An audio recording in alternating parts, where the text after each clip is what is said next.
Hello, നമസ്കാരം.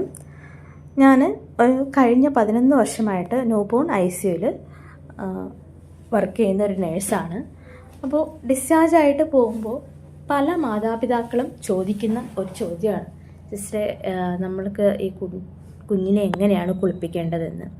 അപ്പോൾ അതിൻ്റെ ശാസ്ത്രീയമായ കുറച്ച് വശങ്ങളെക്കുറിച്ച് നമുക്കിവിടെ സംസാരിക്കാം. കുളിപ്പിക്കാൻ അനുയോജ്യമായ സമയം ആണ് നമ്മൾ ആദ്യമായിട്ട് പറയുന്നത്. കുഞ്ഞ് പാല് കുടിച്ച ഉടനെ കുളിപ്പിക്കരുത്. കുറഞ്ഞത് 1 മണിക്കൂറെങ്കിലും കഴിഞ്ഞിട്ട് വേണം കുളിപ്പിക്കാനായിട്ട്. അതുപോലെ തന്നെ നല്ല വിശപ്പുള്ള സമയത്തും കുഞ്ഞിനെ കുളിപ്പിക്കുന്നത് ഒഴിവാക്കണം. അതായത് രാവിലെ 10 മണി മുതൽ ഉച്ചയ്ക്ക് 12 മണി വരെയുള്ള സമയമാണ് കുളിപ്പിക്കാൻ ഏറ്റവും നല്ലത്. ആഴ്ചയിൽ 2-3 തവണ കുളിപ്പിച്ചാലും മതിയാകും എന്നാണ് നമ്മൾ കൂടുതലായിട്ടും അഡ്വൈസ് ചെയ്യുന്നത്. അത് ഓരോരുത്തരുടെയും ഇഷ്ടമാണ്. നിങ്ങൾക്ക് ഡെയിലി കുളിപ്പിക്കണമെങ്കിൽ അങ്ങനെയും ആവാം, വേറെ പ്രശ്നങ്ങളൊന്നുമില്ല. പക്ഷെ കുളിപ്പിക്കുമ്പോൾ ഇങ്ങനെയുള്ള കുറച്ച് കാര്യങ്ങൾ ശ്രദ്ധിക്കുന്നത് നന്നായിരിക്കും. പിന്നെ അപ്പോൾ ഡെയിലി കുളിപ്പിച്ചില്ലെങ്കിൽ ബാക്കിയുള്ള ദിവസങ്ങളിൽ നനഞ്ഞ മൃദുവായ തുണി ഉപയോഗിച്ച് തുടച്ചു കൊടുത്താലും മതി. മസാജ് ചെയ്യാവോ കുട്ടിയെ, എന്ത് എണ്ണയാണ് നമ്മൾ യൂസ് ചെയ്യേണ്ടത് എന്നൊക്കെ ഒരുപാട് സംശയങ്ങൾ ചോദിക്കാറുണ്ട്. അപ്പോൾ കുഞ്ഞിനെ മസാജ് ചെയ്യാനായിട്ട് നമ്മൾ അങ്ങനെ അഡ്വൈസ് ചെയ്യാറില്ല.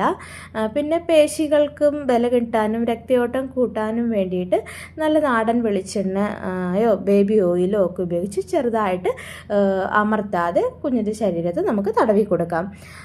പിന്നെ ഏകദേശം നമ്മൾ കുളിപ്പിക്കുന്നതിന് ഒരു 10 മിനിറ്റ് മുമ്പെയാണ് ഇങ്ങനെ ചെറുതായിട്ട് എണ്ണ തേക്കേണ്ടത്. പിന്നെ അടുത്തതായിട്ട് നമ്മൾ പറയാൻ പോകുന്നത്, കുളിപ്പിക്കാൻ ആവശ്യമായ സാധനങ്ങളെല്ലാം നമ്മൾ മുന്നേ തന്നെ എടുത്തു വയ്ക്കണം. അതായത് ഇളം ചൂടുവെള്ളം, നല്ല സോഫ്റ്റ് ആയിട്ടുള്ള ഒരു തോർത്ത് എടുത്ത് വയ്ക്കണം. പിന്നെ ബേബി ക്ലെൻസർ, കുഞ്ഞിന് ആവശ്യമായ വസ്ത്രങ്ങൾ. പിന്നെ സാധാരണ കുഞ്ഞുങ്ങൾക്ക് ഉപയോഗിക്കുന്നത് pH ബാലൻസ് ഉള്ള ബേബി ക്ലെൻസറുകൾ മാത്രമാണ് നമ്മൾ കുഞ്ഞുങ്ങൾക്ക് വേണ്ടിയിട്ട് അഡ്വൈസ് ചെയ്യുന്നത്.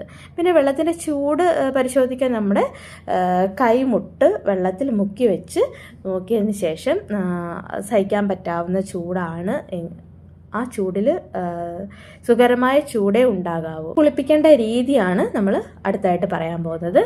ആദ്യം കുഞ്ഞിൻ്റെ മുഖം വൃത്തിയാക്കണം. മൃദുവായ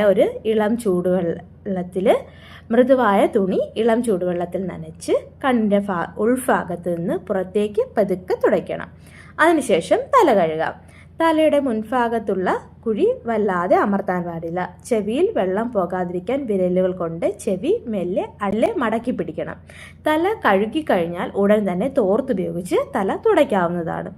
ശരീരത്തിലെ താപനില കുട്ടികൾക്ക്, ന്യൂബോൺസിൻ്റെ കാര്യമാണ് ഞാൻ പറയുന്നത്, കുട്ടികൾക്ക് നോർമൽ ടെമ്പറേച്ചർ മെയിൻറ്റെയിൻ ചെയ്യാനുള്ള ശേഷി കുറവാണ്, വളരെയധികം കുറവാണ്. അതായത് ശരീരത്തിലെ താപനില നഷ്ടപ്പെടാതിരിക്കാൻ വേണ്ടിയാണ് നമ്മളിങ്ങനെ കുളിപ്പിക്കാനായിട്ട് അഡ്വൈസ് ചെയ്യുന്നത്. അതിനുശേഷം ശരീരം കഴുകണം. പിന്നെ കക്ഷത്തിലെയും കഴുത്തിലെയും ഒക്കെ മടക്കുകൾ പ്രത്യേകം ശ്രദ്ധിച്ച് നമുക്ക് വൃത്തിയാക്കാവുന്നതാണ്. അതിനുശേഷം നമുക്ക് കുളിക്ക് ശേഷം നമ്മുടെ പൊക്കിൾക്കൊടി, അതിൻ്റെ ഒരു പരിചരണം കൂടിയുണ്ട്. പൊക്കിൾക്കൊടി ഉണങ്ങി വീഴുന്നത് വരെ ആ ഭാഗം നനയാതെ നോക്കണം.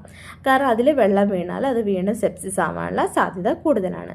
പിന്നെ കുളി കഴിഞ്ഞാൽ പൗഡറോ എണ്ണയോ ഒന്നും തന്നെ ഉപയോഗിക്കേണ്ട ആവശ്യമില്ല. അത് സയൻറ്റിഫിക്കായിട്ട് നമ്മൾ അഡ്വൈസും ചെയ്യുന്നില്ല. പിന്നെ ശരീരം തുടയ്ക്കുമ്പോൾ ചർമ്മം ബലമായിട്ട് ഉരസാതെ പതുക്കെ ഒപ്പിയെടുക്കണം. പിന്നെ വസ്ത്രം ധരിക്കുമ്പോൾ കോട്ടൺ തുണികൾ മാത്രം തിരഞ്ഞെടുക്കുക. അതായത് നമ്മൾ കടയിൽ നിന്ന് വാങ്ങിക്കുന്ന തുണികളാണെങ്കിൽ ആ വസ്ത്രങ്ങൾ നല്ലപോലെ കഴുകി സൺലൈറ്റിലിട്ട് ഉണക്കി എടുത്ത വസ്ത്രങ്ങൾ വേണം കുട്ടിക്ക് വേണ്ടിയിട്ട് ഉപയോഗിക്കാനായിട്ട്. കുളിപ്പിക്കുന്നത് ഒരു 5 മുതൽ ഒരു 10 മിനിറ്റ് വരെ ത്തിനുള്ളിൽ നമുക്ക് തീർക്കാൻ നോക്കണം. ഇങ്ങനെ വളരെ സുരക്ഷിതമായിട്ട് നമുക്ക് കുഞ്ഞിനെ പരിചരിക്കാനും കുളിപ്പിക്കാനും ഒക്കെ സാധിക്കും. അപ്പോൾ ഇത്രയേ ഉള്ളൂ ഇന്നത്തെ വീഡിയോ. എന്തെങ്കിലും സംശയങ്ങളുണ്ടെങ്കിൽ കമൻറ്റുകളായിട്ട് ചോദിക്കാം. ന്യൂബോൺസുമായിട്ട് ബന്ധപ്പെട്ട് എന്ത് ഡൗട്ട് നമുക്ക് ക്ലിയർ ആക്കാം. അടുത്ത വീഡിയോയുമായി നമുക്ക് വീണ്ടും കാണാം. Bye, thank U.